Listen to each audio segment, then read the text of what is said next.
Okay, so thanks for joining us, everyone. Welcome to our webinar, Get Ahead of the Game with DAM, 5 key questions to ask at the outset of your project and why. Speaking today, we have Meg Morrissey, Senior DAM Architect and Head of Professional Services here at MediaValet. And just before we get started, Meg, we have a couple of housekeeping things to go over. This webinar will be recorded and sent out along with the slides. I'll get them out to you today or tomorrow. We will also have some time at the end for questions and answers with Meg. So feel free to drop anything in throughout the webinar that you might be thinking about. And we'll do a very short poll at the end as well. So if you'd like to take part in that. But yeah, that's it from me. And over to you, Meg. I was muted there. Great. Thanks, Ian. So, as Ian mentioned, I'm Meg Morrissey. I am the Senior DAM Architect and Head of Professional Services for MediaValet. I've been in the DAM industry for about a decade, and I've been all over. I've stood up DAMs, I've sunset them, I've built governance programs, workflows, created and maintained metadata structures for DAMs, big and small across industries. I've been where you are now. So your DAM journey's begun. Do you have what you need? So I'd like to give you some advice based on my experience and DAM best practices so you can be proactive in your DAM adventure and set yourself up for a smoother journey. Let's go for fewer bumps in the road. It's very common to start in on a DAM program and still not have everything figured out. It's okay. But there are some common pitfalls that stem from a lack of clarity around what you want and why you want it. So let's talk about some considerations that can help you craft the DAM of your dreams from the very beginning. So your first question is, what does success look like for your DAM? So first, let's talk about your mission. You're going to start with your organization's mission. It's at the heart of what drives your DAM, so it should influence your decisions about your DAM program. Now, how will your DAM support that mission? Every organization is different, and so is the DAM that supports it. But there are some common threads here. So access, being a single source of truth, brand consistency, supply chain support, which leans into, your workflows, your integrations, your AI support. And this, by the way, is going to help shape your DAM scope. So the assets that it holds should further the mission of your DAM, but we'll talk a little more about that later.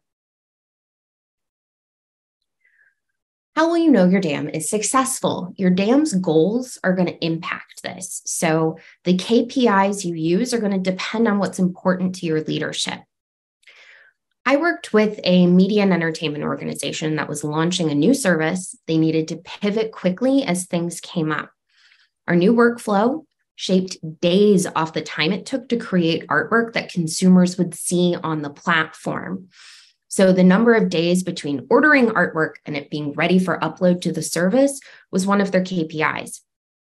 I've also worked with several organizations that have had duplication of assets across various storage platforms. So we had a large CPG organization. We performed an audit before the ingest, those first set of assets into the DAM. We figured out that about 20% of the assets that we collected to ingest were duplicative. It was a major pain point. So the numbers didn't surprise anyone except maybe me, like 20%. That was impressive.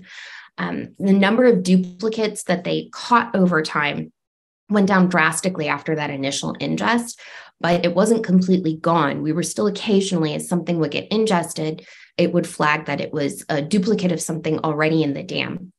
That number went down over time as those sources for the duplicate assets, drives, emails, things like that, they dried up.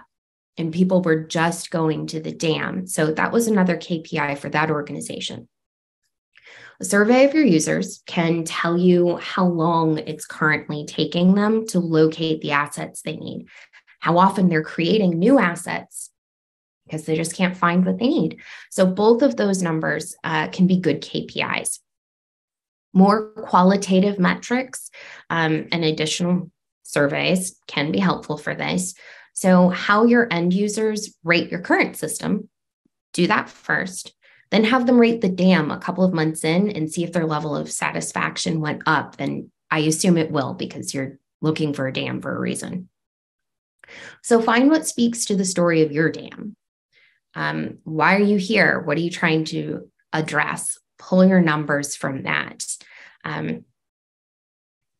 Adoption rate and information from your a level of satisfaction from other systems that are plugged into your dam would be another set of metrics, and if they're really important, KPIs. So major question 2, what assets do you have? Do you know exactly what you have? Most organizations don't. At least they realize they don't about halfway through the onboarding process. They start with the initial migration, and then more assets keep coming out of the woodwork. People find out that you are launching a dam. Oh, great. Our team is going to be on that dam. Hey, we have a couple of drives from some recent photography shoots. We would like that going into the dam too. I worked with a marketing team whose asset count nearly doubled between answering that initial question with our sales team and seeing the total number of assets that were in the dam before they rolled it out to users. So what are you planning to keep in your dam? Here are some more ways to determine that scope. So department or team, asset type, which would be could be images, documents, video, audio, 3D, what have you. How old your asset is, or the last time it was modified. Final or versus work in progress, so your asset status. Restrictions, whether they are restricted to a particular group, whether they are just in there to be archival assets. So this means going back to your dam's mission. Every asset has to earn its place. Does a 5-year-old marketing piece of collateral belong in the dam? Maybe. Depends on if you're planning on using it and what the goal of your dam is. Do restricted assets? Maybe, maybe not. Ask those questions. Dig around for the right answers before spending time and money on getting them ingested and cataloged in your shiny new dam. And keep in mind for larger organizations that your records management team might want a word about how long things are kept. They really like retention schedules. What exactly do you have right now? So this is just a nice list of questions to make sure that you understand what you have and what your needs are based on that. So pre-ingest audit. It's when you rummage around in your closet, your drawers, your Rubbermaid tubs, your trash bags of assets and see what's actually there. It feels a little scary sometimes because it can be daunting. It's a lot of assets and really digging into them. I know that instinct can be to wait until they're already in the dam, but if you can get this done ahead of time, you're going to have a much better idea of what you need and what workflows you want to take for getting things into the dam and getting them cataloged and all of that. If you're going to need outside help, this is one step where my team has frequently been pulled in to perform an audit as kind of an early step in the onboarding process. Always waiting to see if someone's already done this before onboarding, but it's pretty rare. So these are the questions you'll ask. This is what you'll look for. You get a directory print of your storage sources, which gives you your folder structure, your file names. If you can, target any embedded metadata.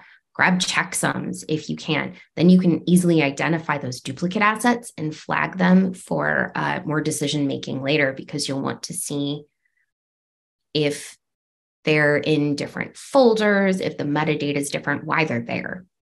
So there'll be more questions to ask if you do see duplicates, but it's pretty common. So here are your questions. Understanding what's important in your assets, what's not important, is not just for generally getting started. It's also going to help you prioritize and streamline your onboarding process. When you're ingesting those assets, if you have a tight timeline, putting in your priority batches first, getting those shiny, the things people want right when they get into the dam. That's going to set you up for better adoption, more excitement about the dam. You're really going to drive usage by having what people expect to see. And then if you have additional assets, you get those in. Sometimes it takes a little more time. If you're budgeting for resources to get that stuff cataloged and assets cleansed and make sure everything looks good, it can give you a little more breathing room. How can your assets be used? What are they for? I worked with a team who swore up and down that the main goal of their dam was repurposing assets, but what they put in and the way that they structured access and metadata told a different story. So they were mostly for singular projects. They were very specific assets. They had very specific workflows where someone would go in and use it and it shouldn't be used again, which is fine. But the way your descriptive and administrative metadata, for example, among other things, the way that stuff's structured is based on your use cases. So it's best to nail those down now. And then that way you can keep your workflows and your metadata trim, streamlined, only what you need, which is going to increase your time to value or reduce time to value. There we go. So how do you expect your users to use those assets? What they're downloading, what they're sharing. A lot of this is about rights. So repurposing rights, internal versus external use, other security, content protection, things like that. I worked with an insurance company that liked the idea of repurposing, but they needed it to be very clear how an asset was being used in that year. They had multiple marketing campaigns going at once. They needed to make sure no two campaigns used the same set of photography. So we used that knowledge to inform the metadata model and the marketing workflows. There were also, because this was insurance, approval workflows that had to go through legal. So it took additional time to get those assets through. So they wanted to be extra careful about only putting the assets they could use through that workflow. Other things in here are really about security. Make sure you know what you need before you make your commitment. So what content protection do you need? Are there approval workflows that you need for asset download? Do you need watermarks, refined access grants that are very specific? You don't need to know the feature necessarily. In fact, I wouldn't limit your conversations with DAM teams to a specific set of features, although your security team may have a list of requirements for you, and that's important to get. Very reasonable. But outside of that, tell DAM teams the why. Like, why do you want certain features? What are you trying to do? And sometimes they can give you solutions you hadn't thought of that'll get you where you need to go and do it quickly. So who are your users? This sounds like a really easy one. You think you know, right? So let's double check. Is this an enterprise dam, which we all love, but I know aren't always immediately in the cards or in the budget? Or is your dam program starting smaller? So is this open to everyone? Is it only certain groups? Are vendors coming in? What about interns, contractors? What level of access should they have? Do you want to provide access to assets through a portal, through a front-end site? Do you want to do a headless dam component? Are you using an API to supply another site with assets? There are a lot of ways you can connect users with assets. So start thinking about that. And also one other thing to consider is if this is something that is part of a workflow that requires integrations, the administrators of those integrations are also going to need access, and that may look a little bit different.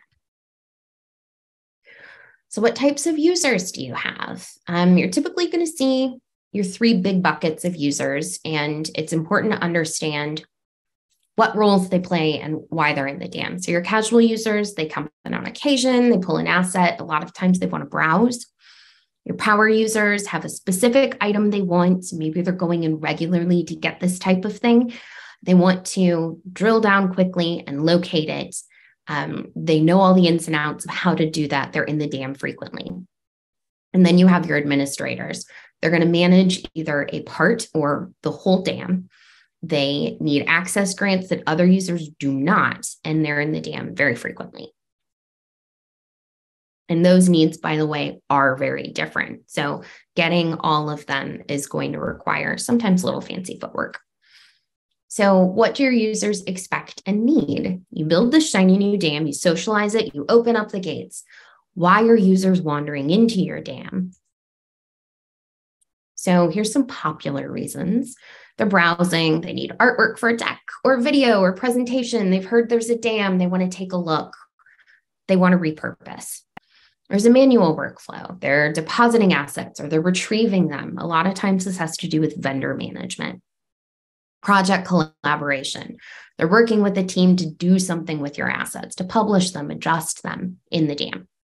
Archiving.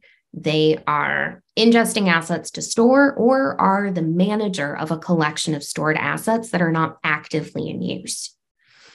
QC, so someone else has deposited the assets and someone is coming in to perform quality control before they move on to the next step. Pipeline maintenance. The dam is part of a supply chain and those assets will be pushed to another system. So someone's coming in to make sure that everything is ready or to troubleshoot if something doesn't come in the way that it is expected. Once you know why your users are logging into the dam, you can make sure that your platform's metadata, UI, and features really support them. Okay, so are you ready?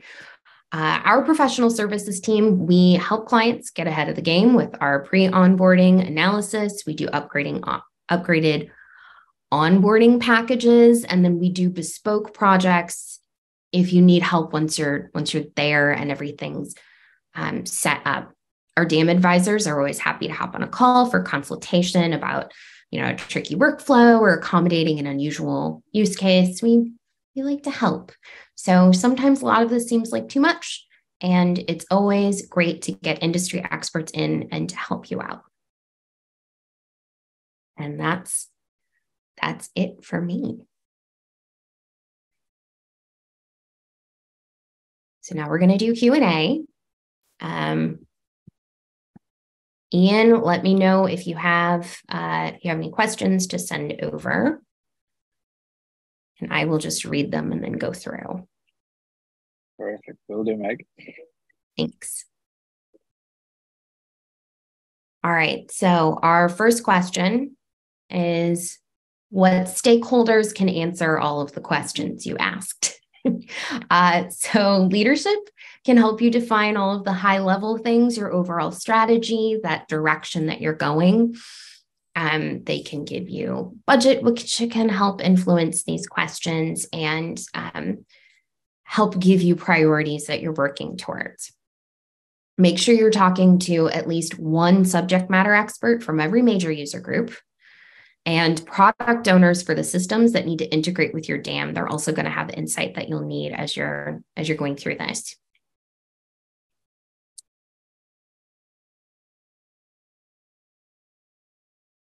All right. How do I figure out what assets we have? Talk to your core stakeholders and then have them recommend who on their teams can provide more details on what assets go into the dam and where they're currently stored. So commonly we see the asset count going up dramatically during the onboarding process because more assets come out of the woodwork. And figuring that out now can save you time. But definitely follow the breadcrumbs. Do a call for assets with the teams you've identified as asset sources. Stakeholders, I always ask at the end of a call with them, who else do you recommend I speak with? And that's really helpful because people don't always store things where they're supposed to, and you'll have a more complete collection to serve your users if you get what folks actually have squirreled away, sometimes on accident. And then if you're doing a reorg or someone is retiring, be strategic about who you speak with and when. Get things before laptops are wiped and assets disappear. Any other questions? What are some more precise KPIs I can use? So here's some additional ones that I like. The number of legacy systems that you sunset and how much money that you saved. Number of duplicate assets deleted. We've talked about that. Number of users onboarding and tracking unique users over time is really helpful. And then the number of downloads or shares are definitely good. All right. Any other questions? I'll give it a second. Okay. We do have a quick poll that Ian is going to send out. So let's go ahead and do that. We're going to leave this up for just under a minute because I think this is a pretty quick question. We do a lot of early discovery calls.